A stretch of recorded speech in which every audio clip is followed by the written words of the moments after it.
All right, in this video, I'm going to show you how to complete your midterm assessment. This process will be the same whether you are doing a generalist or an advanced placement. So here I am in a student Tevera account, and I'm going to click on my assignments button. This shows my active assignments, and I'm going to scroll down and find my midterm field assessment. This is a generalist one that I'm showing you, but again, the process is the same either way. So I'm going to click on it. It says in progress because I've already clicked on it once, but if you haven't started it, it'll say start. So you'll go ahead and click open. And it's going to open up the midterm assessment form for us. So you're going to fill in all of the required fields. Remember, your faculty field liaison is the person that teaches your seminar course. So walk through this, complete details about your placement. Then we're going to get down here. We see the scale. So you see this 1 through 5 scale is kind of talking about, whether you met the requirement of the practice behavior, and you're going to base this on what you did in your learning contract. And here's where I really want to emphasize that at this point, where we're doing a midterm assessment, we don't expect that you have consistently exceeded the basic requirements of everything. Like we're not looking for you to get 5s on everything. There are probably things at midterm that you haven't even started on, and that is perfectly fine. And so I really want to encourage you not to think of this as like an A to F scale. This is really just kind of a temperature check at this point in time to see where you are. It will guide a good conversation with you and your supervisors to kind of figure out where you need to focus the second part of your placement activities. So really just, again, kind of an honest assessment of where you are right now. Your points for completing this assessment in your field seminar class are really going to be based on you doing this, following instructions, getting it done on time, not how well you've done in the assessment. So that being said, we're going to walk through here. You'll see here where it says 1 and 2 are tests. That's because it's going to pull from your learning contract. In my example 1, my learning contract is completed and everything says test. But here, if you said that you are going to read your agency's field handbook and discuss it with your supervisor, that would show up here as what you said you're going to do. So you'll be able to look and see, okay, what did I say I would do for competency 1, practice area 1? So it'll pull these here, and you're going to walk through and you're going to click your ratings. So maybe that's how I feel I did on this one. Maybe here I haven't worked on this in much.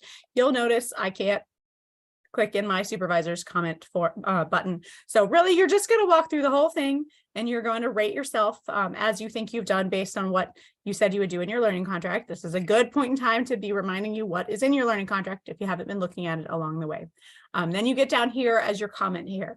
This is where you're going to say, okay, these are the areas that I've done, give some examples of what you've done. And then, if there are areas that you haven't worked on yet, maybe say, okay, I have a plan to do this activity next month. So you don't need to say a lot. A couple sentences here should be sufficient, but this is going to give both your supervisors and your faculty field liaison kind of an idea of, okay, what have you actually been doing in placement? What progress are you making? And then if there's areas that you still need to work on, what does that look like?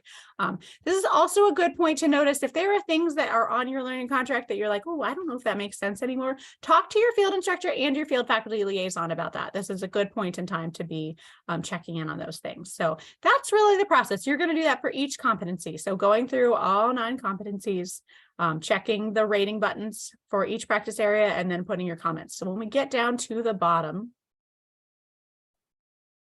I have a few more comment areas there.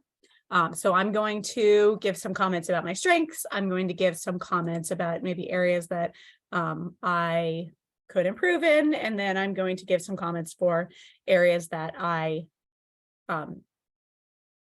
want to continue to develop on in the remainder of the semester. So just like your learning contract, you don't have to finish this all in one setting. If you have worked on it for a while and you need to take a break, you can click finish later and it will save it for you. But once you complete, you're going to come in here. Oops, let me finish that up. Okay, so as we saw, if I have required areas that aren't done, it will stop me. But once I have finished it, I can come in here and sign.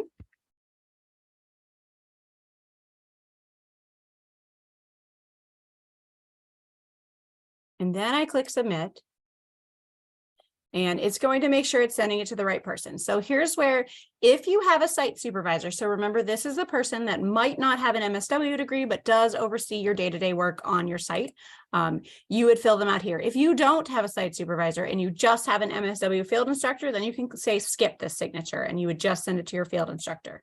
Either way, you are going to send it to your field instructor, and then you will go ahead and click submit.